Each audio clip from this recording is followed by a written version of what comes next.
Okay. Slowly. Okay. Take it. No. Come on. Come on. No. Put him away for... Well, You no matter. bet. Oh no. Hello everyone and welcome to Fallen Aces.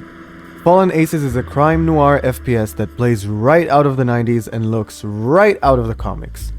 That's what New Blood Interactive say anyway.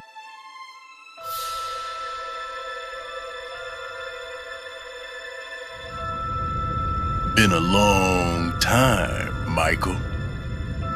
I heard you were back in town. But I don't remember sending you an invitation. I'd kill you myself. But where's the fun in that? No, Michael. I'm gonna roll out the red carpet for you.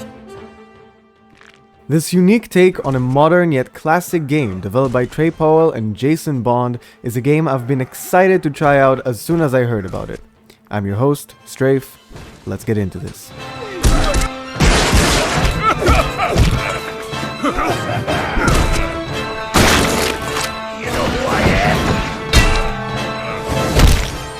The ACES Watchful Guardians of Switchblade City, being taken down one by one. Now it's up to one man, with two fists, that's us, to get to the bottom of it all.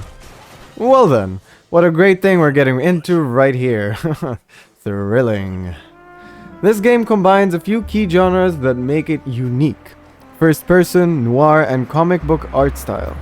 Each of these can do very well by themselves, yet the combination is unexampled, making this a first-timer and a must-try to appraise if all this potential is put to good use.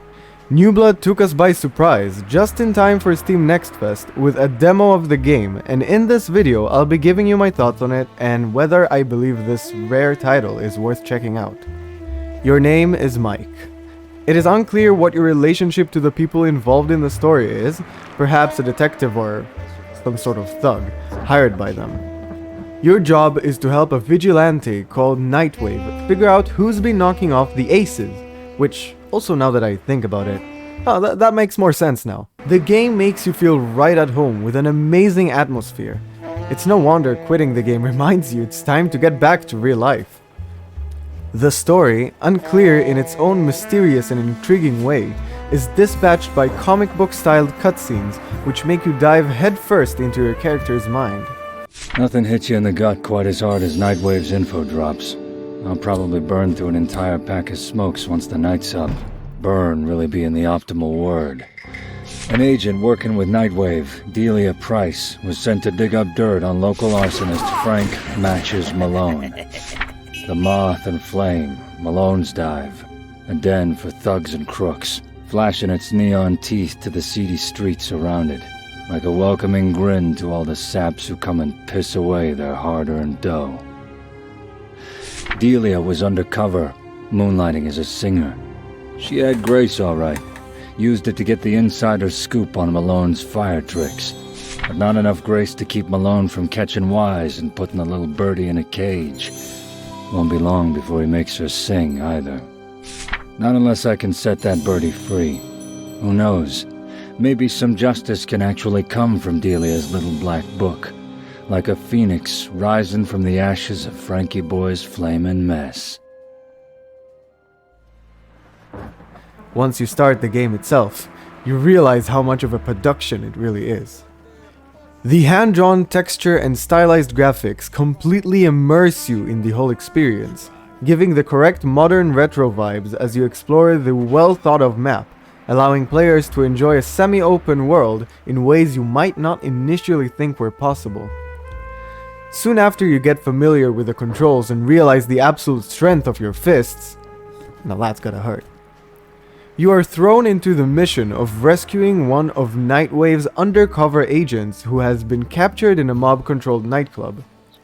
You can immediately tell the developers thought about every style of gameplay a player might like. You have a plethora of paths, way to interact with the environment, and most importantly, countless ways to kill your enemies. You have two main options: go quiet and play the game like a puzzle, assassinating the enemies one by one without getting caught. Or do what I totally planned on doing and alert everyone, who then start attacking you all together, and definitely keep calm under the intense pressure of combating 4 armed enemies at the same time. Phew. If you like the more bloody approach, you'll feel right at home with Fallen Ace's melee system, which is satisfying in a way words can only try to describe. Every hit requires accurate aim and close proximity. The enemies react precisely to where the hit was and how hard it is. Yes, you heard that right. This system is a tad more complicated than regular shooters. Kick, charge your punches, block when things seem to get out of hand, but also take into account Mike is no superhero like the comics-inspired graphics might make you think, so he needs you to be mindful of that and not spam your attacks non-stop so he could recharge his stamina. Once an enemy is on his last breath, you can finish them with some cool specials. There are some more mechanics to the system, but I'll let you try them out for yourself. Most of the items in the environment are ones you could consume for health or pick up as weapons. That immediately got me excited, but my enemies seemed less enthused by me throwing an old school espresso machine their way. Towards the end of the mission, we're introduced to a pistol, which you saw me use earlier. With limited ammo, you feel like holding a gun is not something to take for granted, and requires delicate care while you shoot the heads of enemies running towards you. I wonder what other guns we'll have in the full game.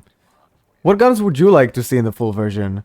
I know I'd love a nice machine gun to cause some serious havoc. But that's just me. The stealthier route feels very familiar. Stay hidden in shadows and crouch to remain silent. A nice touch is your character portrait at the bottom left of the screen tells you whether you're actually hidden properly or just living a life of deceit thinking you're doing a good job, while in reality, you're literally right there poking your fists out of the shadows for the bad guys to see. Like, what are you doing?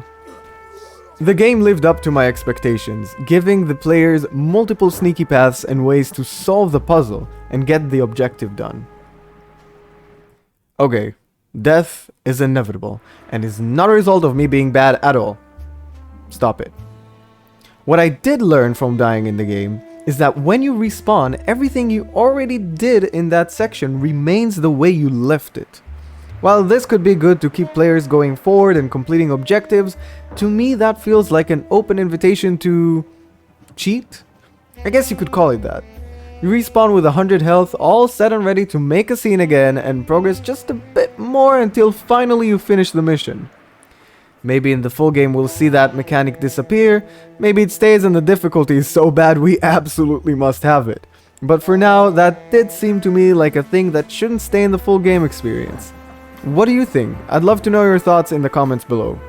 In my opinion, Fallen Aces seems to be headed in the right direction to become a big success among indie game lovers. The gameplay makes you feel good and the story makes you forget you're not living Mike's life. Fallen Aces will release soon, according to the developers. Hopefully that really is the case and we get to enjoy the full experience in the few upcoming months. So, what do you think of Fallen Aces? Do you have any predictions surrounding the full game's release? Have I mentioned you can strafe? I mean, wow, that really warms my heart. Thank you for thinking about me. And if you enjoyed the video, please be sure to subscribe, like, and ring the bell for notifications so you know when I upload another video. That tremendously helps the channel.